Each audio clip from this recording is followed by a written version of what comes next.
as it always does out here, happen quick. It's 11 o'clock.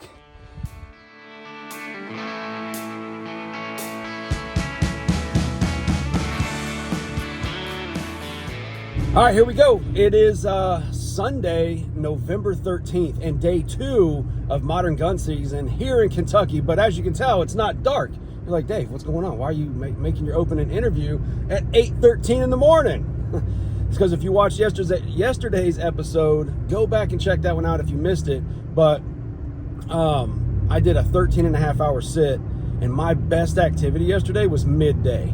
So from like 11:30 to 2, when most people are coming out of the woods. So I wanted to be able to make sure I sat in there midday today, and just knew I didn't have another 13, 14 hour sit in me. So I'm going to get in all set up by 9 o'clock. I've got a couple things with me to juice up that corn pile. So I've got the vanilla from rack 1. I've got a bag of corn smack. I've got a Tank 69 drip. I got the pea fuser. So I'm going to get all of this stuff just going in this area and hopefully catch one of these midday cruisers. Those bigger bucks will start breaking off of those doe anytime now, those first estrus doe, and they're going to be cruising. So just a matter of being out here. At the end of the day, you know what your limitations are. I did 13 and a half hours yesterday. I knew I didn't have it in me today, and I was like, all right, I want to be in here and be able to stay midday instead of coming out for lunch or whatever. So I'm headed back in, and then we'll determine as the day progresses whether I stay until dark or not. Stay tuned.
All right, day 4.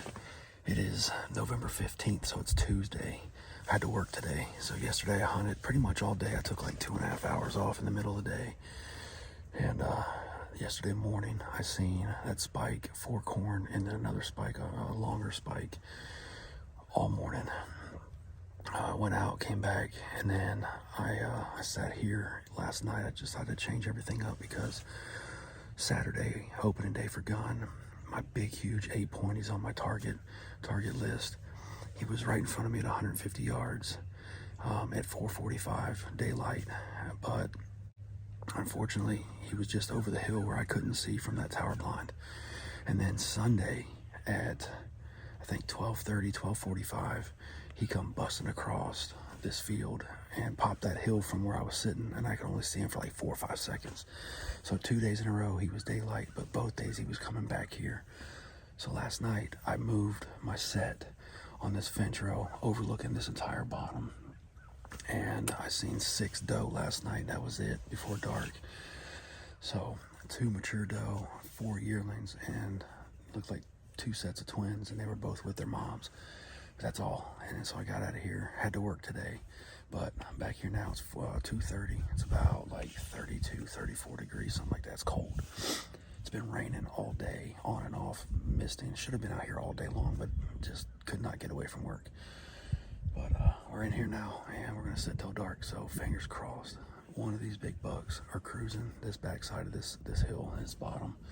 Got the old pond bottom to my right, about 200 yards.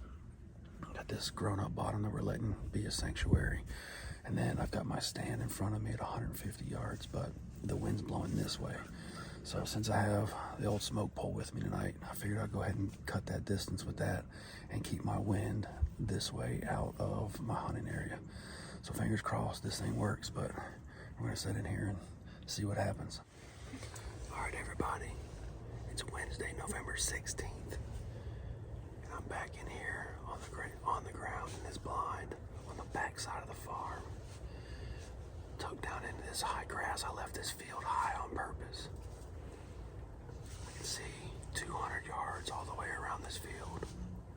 Never saw a deer come in the field, but I had 7. They were bedded right in front of me. Stood up and walked across the field less than 20 yards right in front of the blind. Never knew I was here. So I've seen a total of 9 deer already this morning. It's only about 8:30, so fingers crossed we'll have some luck today.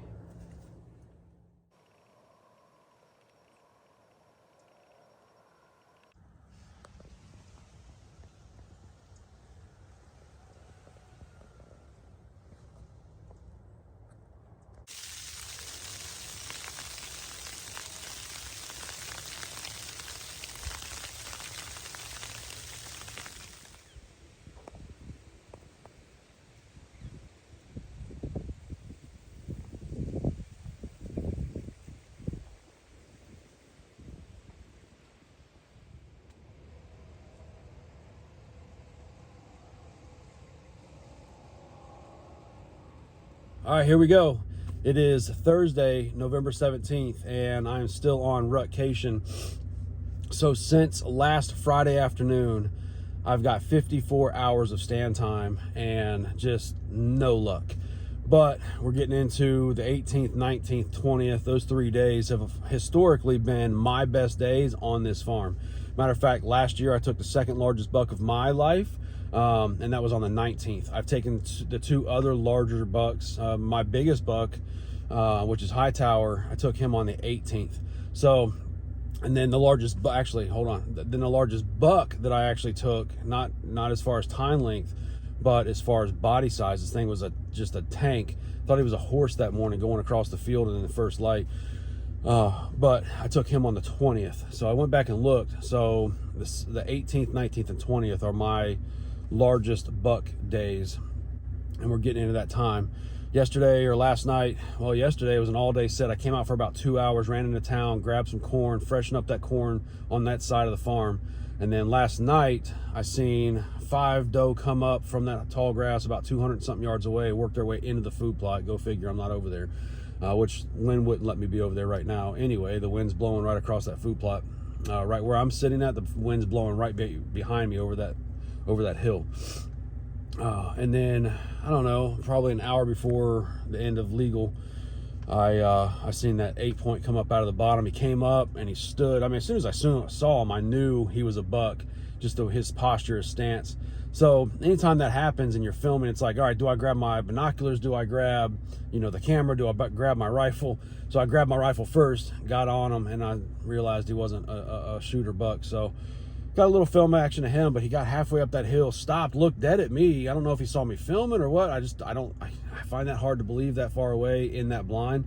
But he turned back around, went down back to where he came from, and then worked that wood edge of that pond bottom, and then went back away from him. So either way, he was the largest buck that I've seen all week, not minus the weekend, but Monday, Tuesday, Wednesday. So the bucks are getting larger. We're getting into that time frame. This is a rut farm, guys. I mean, every year I get to this point where I've hunted 50, 60 times, and it's like, oh my gosh, am I just not going to see a buck this year? And then the 18th, 19th, and 20th rolls around, and I've got all kinds of action. So we're headed out. I'm going to shut up. I'm tired. I'm exhausted. 54 hours of stand time. Unbelievable. Just since last Friday afternoon. But rutcation is winding down, so it's time to make something happen.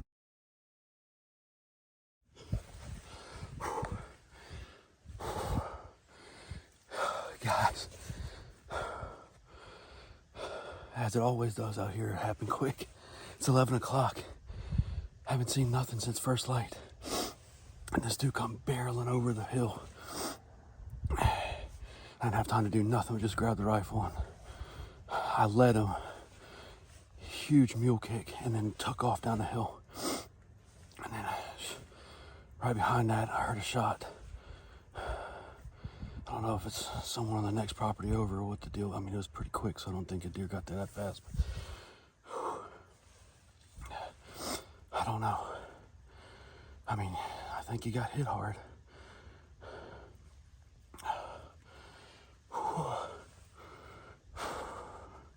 There's nothing I could do but grab the rifle. I mean, he came out of that clear cut and was just barreling across this field. Big 8-point. Haven't seen him for several weeks. I don't think I have any pictures of him. It was a good looking deer, 4-year-old. Now I just hope I got him. I had to lead him.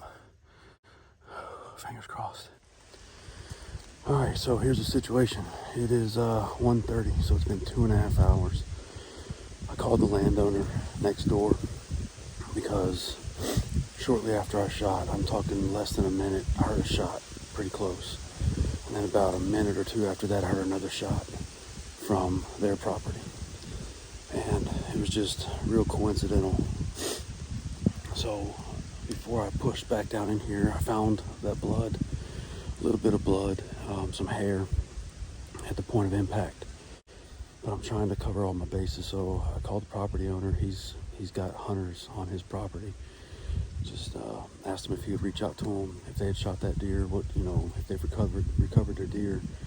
It wasn't a lot of help, so I drove over to his house to see if I could talk to the hunters because I heard a four-wheeler. Didn't see anybody, so I came back and called the owner again. And he seemed to be very agitated to the fact that I went to his house and told me it was private property.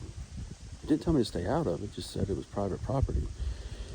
I don't know. Anyway, I came back over and started doing a little searching, and here's where I'm at.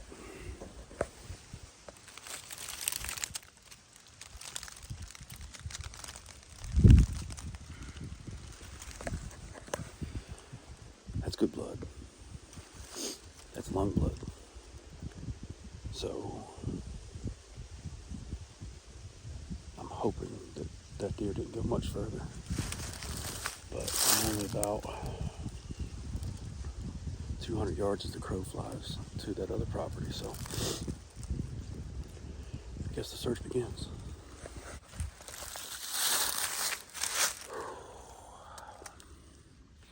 Well, as you can see behind me, that's the property line, and I'm now on the other side. I have permission on both these farms, but this landowner is not being very cordial, and I can't go over there. I don't have any blood or reason to go over there anyway. I haven't found blood since that bright lung blood. I mean, 100% lung blood.